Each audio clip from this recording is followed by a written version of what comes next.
একদিন একটা ভিখারি একটা মন্দিরের বাইরে বসে ভিক্ষা করছিল।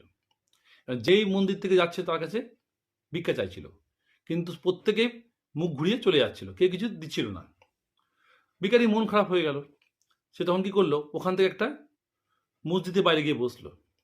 ওখানেও তাই সবাই নামাজ পড়ে আসছিল আর মুখ ফিরিয়ে নিয়ে চলে যাচ্ছিল। তো কি করবে, ওর আর ভালো লাগলো না। তখন ওখান থেকে গিয়ে কি করলো, সে একটা গুরুদুয়ারের বাইরে গিয়ে বসলো।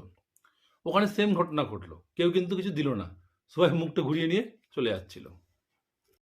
তো ভিখারি বিরক্ত হয়ে কি করবে, তখন ও কি করলো, একটা বিয়ার বারের বাইরে গিয়ে বসলো। অনেকক্ষণ বসেছিল। তো যে মাতাল আর কি ওখান থেকে বেরিয়ে বাড়ি যাচ্ছিল, সে তার বাড়িতে কিছু কিছু পয়সা দিয়ে যাচ্ছিল। তো এরকম করতে করতে দেখলো তার বাড়িটা পুরো টাকায় ভরে গেছে। তখন ভিখারি উপর দিকে তাকিয়ে বলছে, হে প্রভু, তুমি থাকো কোথাও আর অ্যাড্রেস দাও কোথাও। তো যাই হোক, গল্পটা কেমন লাগলো একটু কমেন্টে সবাই লিখো। টাটা।